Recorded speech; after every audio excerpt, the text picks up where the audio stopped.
Oke, jadi kemarin aku bikin ini kan, kayak yang Tante Rita bilang. Iya. Jadi udah lengkap nih, ada 7 nih. Wah, keren Mas Alan.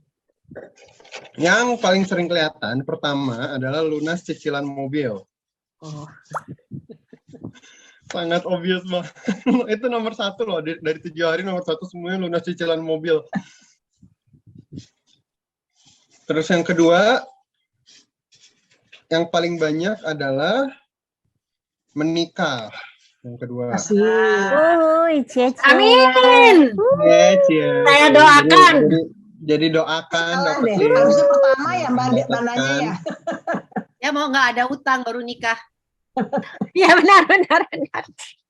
Yang ketiga, pendapatan. Oke. Di atas 15 juta per bulan. Di atas 20 sih kalau tambah, di atas 25 kalau tambah gaji. Oke.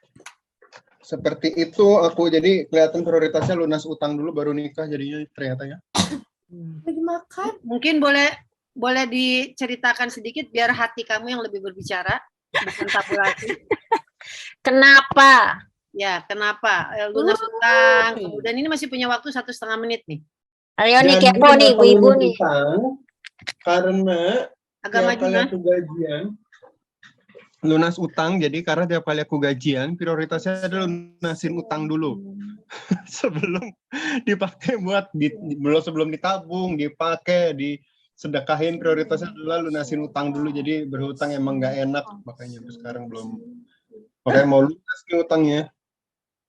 Terus yang kedua, ya menikah, maksudnya kan gimana ya, susah menjelaskannya.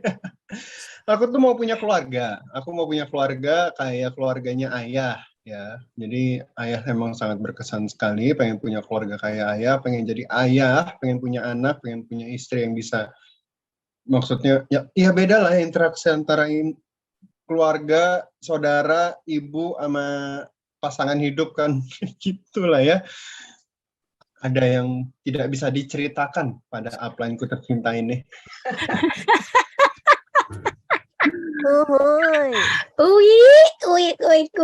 Terus yang terakhir ya gimana caranya punya keluarga kalau pendapatannya masih belum bisa, kan pengen punya anak, pengen punyanya 3.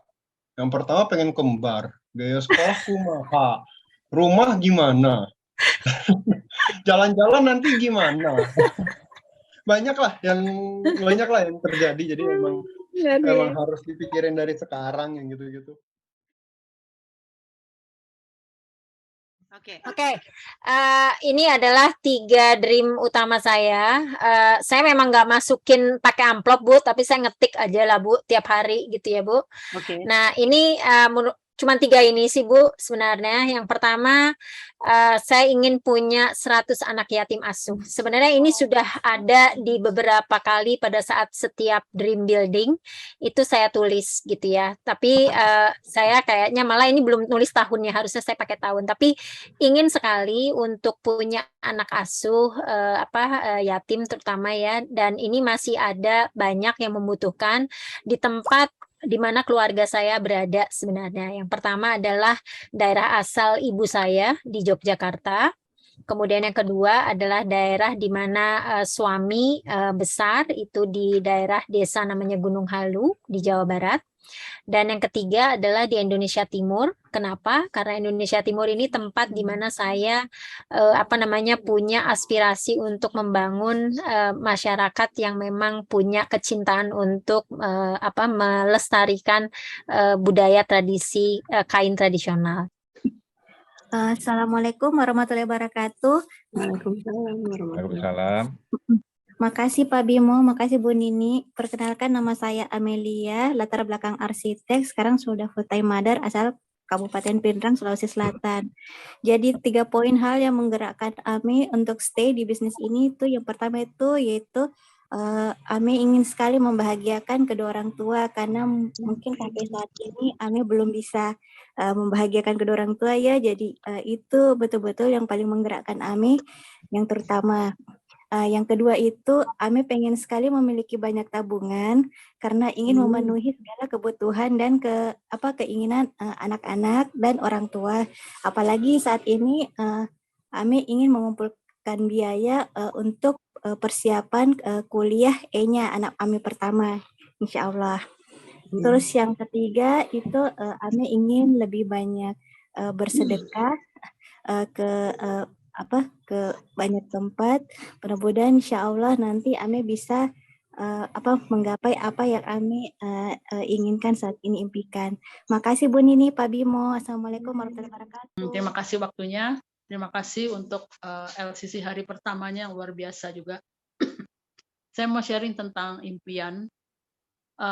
Impian saya sebenarnya gini. Saya kebetulan sama Mas Tony itu tidak dikaruniai anak kandung. Jadi kami cuma berdua aja. Ya, keponakan, ada beberapa anak-anak baptis, ada beberapa. Tapi kami cuma berdua kan. Nah, yang saya pikirkan adalah kan kita nanti akan sampai akhirnya kami akan hanya berdua gitu. Jadi kami ingin saya ingin punya saya ingin kami bisa menua bersama gitu, dan menua dalam keadaan sehat, bahagia, dan financial freedom gitu. Dan maksudnya ya nggak kepengen kaya raya banget, hidup pas-pasan aja. Pas lagi pengen jalan-jalan ke luar negeri, uangnya ada. Pas pengen tinggal di luar negeri berbulan-bulan, uangnya ada. Pas pengen membantu orang, uangnya ada gitu. Pengennya tuh seperti itu gitu. Dan yang paling penting sih ya itu sih, kami menua bersama ya mestinya ya bahagia, maunya itu bahagia gitu. Saya juga terinspirasi juga dengan kehidupannya Ibu Putu gitu ya, dimana sekarang sebagai eyang itu, sebagai oma, beliau bisa nraktir cucu-cucunya liburan gitu ya. Kalau liburan sama Ibu Putu, nggak, orang tua cucunya nggak, anak-anaknya nggak boleh bayar gitu, kayak gitu. Jadi maksudnya menikmati masa tua gitu dengan bahagia, sehat gitu. Dan kebetulan kami berdua juga senang traveling. Nah, ternyata traveling itu juga nggak murah gitu ya. Makanya dulu saya juga memilih karir, dulu pekerjaan sebagai jurnalis juga karena supaya bisa pergi-pergi ke luar negeri, keluar kota gitu. Dan jadi sekarang itulah mimpi kami sebenarnya yang besar adalah ingin traveling berdua gitu. Karena istilahnya kami nggak punya tanggungan gitu ya. Kami nggak, ya udah kita jalan-jalan aja berdua gitu, dan perlu biaya yang nggak sedikit. Nah, sedangkan kami berdua ini background-nya bukan orang bisnis. Jadi menurut kami ya bisnis ini sebenarnya satu-satunya jalan sih buat kami gitu ya untuk mencapai apa yang kami inginkan gitu. Seperti itu sih Kak Rita dan teman-teman. Jadi ya kami makanya tetap ada di usaha ini dan ingin segera menuntaskan dan mencapai apa yang kami cita-citakan. Thank you. Plannya 1 tahun ke depan. Yang pertama sih saya ingin punya tabungan yang cukup banyak, karena kan dengan kondisi saat ini kita nggak tahu gimana yang terjadi. Jadi kalau saat ini tetap bisa memanage keuangan saya dengan baik kayak gitu. Jadi namanya harus mulai menabung untuk ada targetnya sih jumlahnya. Jadi saya harus menabung cukup banyak dalam 1 tahun ini. Nah, kalau yang kedua, saya mau cari pekerjaan baru yang bisa saya kerjakan dari rumah. Karena ya sekarang sih sudah semakin kurang nyaman gitu, maksudnya kerja secara offline. Jadi saya ingin cari suatu pekerjaan yang bisa saya kerjakan dari rumah gitu, secara online. Nah, yang ketiga itu planning-nya saya mau berhenti dari pekerjaan saya sekarang di kantor. Karena ya sebenarnya sih planningnya sudah lama, cuman pending terus ya. Cuman 1 tahun ini saya berusaha sih mau supaya bisa segera resign dari pekerjaan saya sekarang, seperti itu. Ya, terima kasih Pak Bimo, terima kasih Mbak Nini. Jadi poin pertama saya adalah saya perlu mendapatkan passive income. Ya, saya punya tabungan, tapi saya pikir tabungan saya itu ya kalau memang mau dipakai ya cukup. tapi saya nggak berani ngapa-ngapain, kan ironis ya. Karena takut berkurang. Jadi ironis, punya duit banyak tapi nggak berani dipakai apa-apa. Karena takut nanti kan gitu. Kan jadi ironis. Ya mau nggak mau kan kita harus cari income. Nah, passive income itu kan diperlukan supaya aman gitulah. Kita tenang gitu ya, peace of mind gitulah ya. Jadi itu satu. Jadi saya pikir ya harus ya, saya bilang itu harus punya sampai sampai selesai lah begitu. Jadi kalau saya dikasih kesehatan sama Tuhan ya kita harus menggunakan talenta kita. Jadi itu satu. Kedua ya seperti teman-teman mungkin tahu. Oh sorry, nama saya Irna. Memang saya tidak menikah, tapi saya punya 2 keponakan yang luar biasa. Yang kebetulan salah satunya di sini Karen dan satu lagi Kelvin. Sayang dia lagi ada tugas jadi nggak bisa ikut. Nah, saya ingin bisa membantu mereka mencapai cita-cita, bukan selesai S1 tapi S2 ya. Karen jadi spesialis dan Kelvin juga melanjutkan sekolah di luar negeri karena film itu dia pengen belajar di Amerika gitu. Jadi saya kepengen bantu mereka juga lah gitu ya. Mudah-mudahan dengan uang yang ada kita bisa bantu mereka. Dan terakhir adalah juga traveling. Saya suka jalan-jalan, saya keliling dunia ya melihat dunia lagi lah gitu ya. Sekarang terkendala dengan pandemi, tapi kan itu perlu duit. Jadi saya nggak mau pakai uang mungkin bisa pakai uang tabungan saya dengan catatan saya sudah punya passive income. Jadi itu ironis sekali, punya tabungan tapi nggak berani diapa-apain. Ya mungkin itu aja. Terima kasih. Baik, terima kasih Kak Kris dan Kak Rita. Jadi saya memang dari dulu saya sangat kuat gitu ya. Saya punya anak yang memiliki penyakit yang seumur hidupnya gitu. Jadi saya memang keluarga hemofili hampir 100%. Adik saya dan kakak-kakak dan adik saya juga memiliki anak yang hemofili di mana dia tidak memiliki pembekuan darah gitu. Jadi saya punya impian ini kenapa ini sangat kuat gitu karena saya harus berjuang untuk anak saya karena dia terdiagnosa, nih ada foto terakhir yang ini dia hampir setiap bisa sebulan 2 kali harus masukkan obat intravena. Untuk saat ini mungkin obatnya masih di-cover oleh BPJS, walaupun saya dokter. Tapi pada saat ini yang di foto ini dia diambil darah, ternyata anak saya mengalami yang namanya inhibitor gitu. Inhibitor itu berarti obat yang selama ini diberikan jika terjadi perdarahan besar, anak saya tidak bisa dapat obat itu lagi gitu, karena obat itu tidak akan mempan karena obat itu sekali suntik 1 vial itu harganya 110 juta. Dengan profesi saya dokter dan dosen, hanya untuk 1 kali suntik belum tentu terjadi berhenti perdarahan itu gitu. Jadi memang saya memiliki cita-cita memang yang kuat untuk anak saya ini karena cita-cita dia juga mau jadi dokter gitu loh. Jadi kenapa saya masih stay di sini? Ya karena saya tahu hanya bisnis ini yang bisa mewujudkan impian saya gitu. Dengan pekerjaan saya, jika terjadi sesuatu dengan saya, karir dan pendidikan saya nggak bisa saya wariskan buat anak saya, tapi bisnis ini saya yakin bisa saya wariskan buat anak-anak saya begitu. Jadi ini sih sebenarnya impian saya, Kak Kris, yang terkuat. Ini anak saya cuma 2 gitu, jadi ya ini yang bungsu gitu. Dan ini sekarang sudah masuk ke 7 tahun. Dan hari ini sudah seminggu nggak masuk sekolah, karena lututnya nggak bisa diluruskan, nggak bisa jalan, jadi harus masuk obat dulu dan dikompres terus begitu. Itu saja sih Kak Kris, nanti nangis lama-lama. Terima kasih Kak Kris.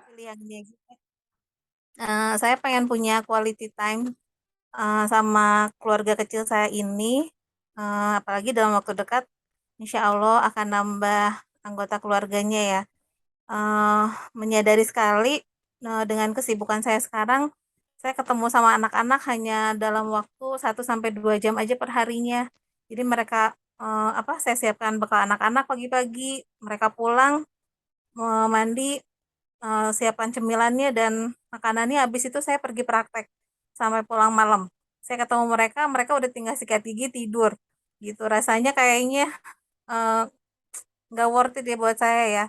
Saya menuntut, maksudnya sebagai orang tua menuntut mereka untuk memberikan yang terbaik, atau sebenarnya untuk diri mereka sendiri, tapi seolah-olah sepertinya untuk kita gitu ya. Tapi dalam hati kecil saya, mereka ketika anak-anak bicara, "Mih, kok mami udah pergi lagi sih, kok nggak punya waktu buat kita sih," gitu kan. Padahal mereka sebenarnya masih pengen dimanja dan lain sebagainya ya. Jadi saya pikir saya harus dalam waktu cuti yang katanya kan sekarang dapat cutinya 6 bulan ya, Pak Kresno.